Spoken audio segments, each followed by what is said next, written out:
I regret leaving my baby to run away with the love of my life and accidentally giving away my rights while hammered. I'm devastated that his dad refuses to let me see him.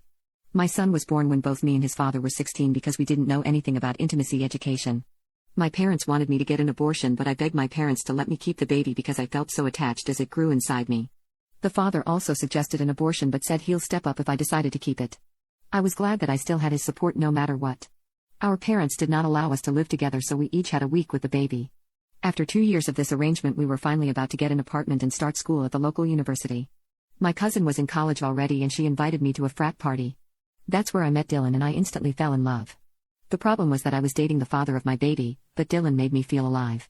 I hadn't felt alive in so long, and my boyfriend could never make me feel this way, no matter how hard he tried. He asked for my number that night and we talked all the time. He always flirted with me, asked me out on dates, and he knew about my boyfriend. Eventually, I had an affair with him, and that only made my boring life exciting. It was the thrill of being caught by my boyfriend and the love I felt for Dylan that kept me going. Luckily, my boyfriend was too busy with AP testing and graduation to notice. Our baby was still getting taken care of, but I noticed myself forgetting about my responsibilities because of Dylan. He then wanted to move to Chicago and asked me to go with him, along with my child. I was more than happy to, except for the fact I couldn't take my son away from his father. We had an agreement that worked for years, and doing this would mess up everything. Then, Dylan suggested something I couldn't turn down: going to Chicago by myself. I was set on my decision and only told my cousin, who was upset that I would be doing this to my son and boyfriend. I made her promise not to tell anyone, though. It seemed like for once I could do something I wanted to do that didn't revolve around dirty diapers and breastfeeding. It was my one chance of freedom and I had to take it. So, I texted my boyfriend that I was too young to be a mother, that I was in love with someone else, and asked that he not contact me anymore. I didn't even let him reply before I blocked him on everything. From that moment, I was going to live a brand new life with Dylan. I had to tell my parents what I was doing because they would ask questions eventually, and they also didn't support my plans, but I was doing this for me and that's all that mattered. Nothing they could say would stop me. I enrolled in a college when I got to Chicago, and the first 2 years were a massive blur. I thought I would be free, but I was so depressed. If it wasn't for the constant partying and drinking, I wouldn't have made it.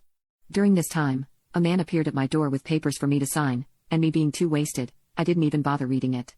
I honestly didn't care about anything during this time, and my mental health suffered so bad. This was worse than raising a kid at 16 years old. Luckily, Dylan stood by me through my darkest times and promised me he would always be around to help me. I was still so in love with this man, and we got married a year after I graduated. I got out of that depressing period of my life and got a job as a high school art teacher. I'm actually happy now and don't need to drink every day to cope with my life. And thank God too, because I got pregnant with Dylan's baby. After a long talk, we decided it was time to get my son to come with us. I wasted too many years without him and now he needed to come back to his mom. I stalked my ex-boyfriend's Facebook page and saw he also moved to Chicago. Through a mutual friend I got his address. I was so prepared to see my son. And how big he had gotten, and then take him to live with me. I was picturing our future together and it was a good one.